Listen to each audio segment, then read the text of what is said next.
This is an AC return pump. This is a DC return pump. The DC return pump's better. I know you might be thinking that was a pretty bold statement, so why do I think DC pumps are better? First up, DC pumps use way less electricity than their AC counterparts, so you'll save a lot of money. Reason number two, DC pumps have a variable speed, which means you can adjust the rate of flow. Number three, DC pumps come with a controller of some kind, which means you can turn them on and off for maintenance, and they have a 10 to 60 second feed mode, which can be activated by just pressing a button. Number four, DC pumps run silently.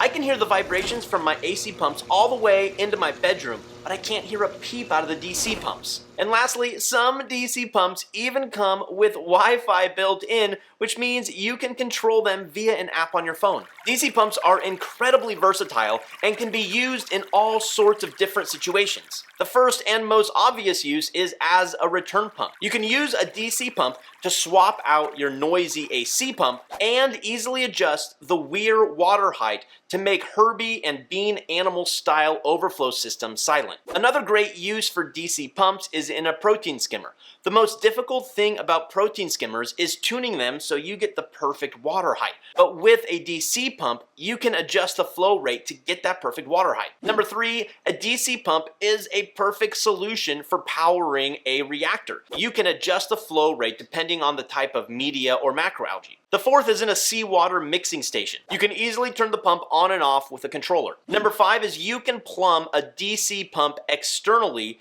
and it's great for powering a manifold and also keeping excess heat out of the water column. And the sixth and final use that I could think of is to power a UV sterilizer. UV sterilizers are super picky, and you have to have the exact right flow in order to kill the free-floating bacteria and organisms you want. Choosing the right DC pump for your situation comes down to a few key factors. Number one is, what is the purpose and function that you are going to use your DC pump for? If I had to guess, I would say that 95% of us are going to purchase a DC pump to replace a noisy AC return pump that we currently have. The second consideration is, how many gallons per hour are we looking for? Our goal as reefers is to turn over the entire water column 3 times per hour. This will end up heating and filtering the entire water column every 20 minutes. This means for a 100-gallon tank, as an example, you will need a DC pump that can pump out 300 gallons per hour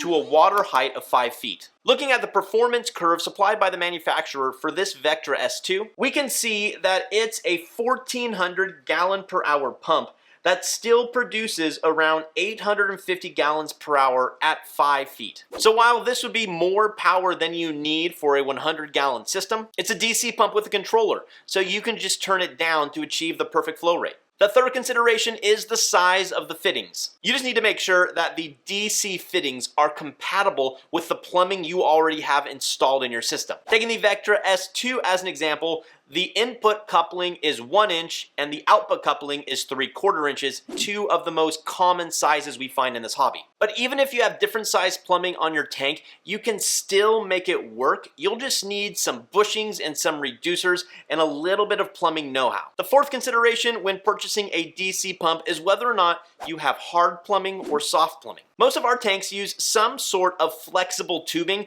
to connect our return pump to the display tank, and that just means you will need a barbed fitting. This Ecotech Vectra doesn't come with a barbed fitting in the box, but you can buy the barb and screen kit at BRS. But other DC pumps, such as the Reef Octopus Varios and the Sicce Syncra SDC, do come with a barbed fitting. And the fifth consideration is safety, and you'll want to answer these 3 questions. The first question is, what is going to happen when your pump runs dry? If you're new to this hobby, you're just going to have to trust me on this one, but at some point you are going to either forget to fill up your ATO reservoir or turn off your pump during a water change, both of which will make the pump run dry. There are pumps like the Vectra here that have an internal sensor that will automatically sense when the pump is running dry and shut it off, while other pumps like the Reef Octopus Varios require the installation of the included float valve. The second safety consideration you'll want to consider is, how will you know if the pump is malfunctioning or off? The return pump is the heart of your system, and without it, all of your fish and all of your corals could be dead in as little as 12 hours. Wi-Fi enabled pumps, such as the Neptune Core and the Sicce SDC, have integrated Wi-Fi apps that will send you a push notification immediately if it detects a problem. The third safety question is, how do you plan to keep your reef alive during a power outage? The number one reason that fish, corals, and all of your livestock die during a power outage is suffocation. Oxygen enters your tank only through the surface. So all that turbidity and surface agitation that is caused by your return pump and your wave maker is actually supplying all of the oxygen to your tank inhabitants. So unless you're planning on buying a generator for a power outage, there's only one DC pump that I'm aware of that comes with an integrated battery backup system, and that's the Aquatic Marine Vectra. Matthew, that is all well and good, but what would you choose for a DC pump? If you have a Neptune Apex, then you might as well go with their own branded DC pump, the Core. If budgeting is your primary concern, then the current USA E-Flux will get the job done. But my personal favorite is actually a three-way tie, which I know is probably a super unsatisfying answer. I currently run 2 of the Reef Octopus Varios pumps. They have 5-speed settings, a 15 or 60-minute built-in feed timer, and an included float valve for safety. My second overall choice is the Sice Syncra SDC. Sice is an Italian pump manufacturer that just makes some of the highest quality pumps on the market. The SDC is Wi-Fi enabled and can be controlled via the app or included controller.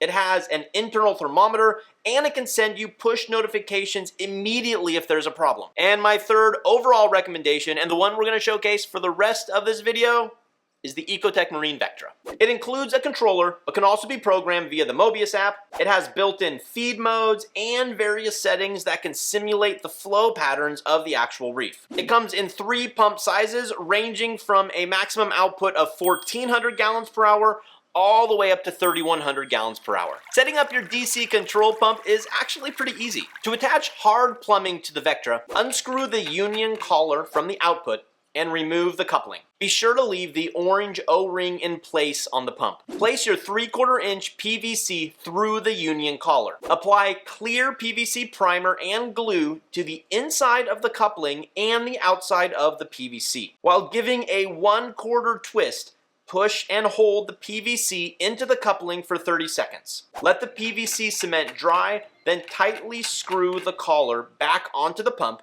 making sure the orange O-ring is in place. If you're using a barb fitting with flexible tubing, the installation's even easier. Just unscrew the union collar and remove the coupling. Push the barb fitting through the collar, then you can mount the Vectra controller either with the included brackets or a couple pieces of Velcro work as well. Plug it in, connect the pump, then use either the controller or the Mobius app to adjust the flow to suit your needs. You're ready.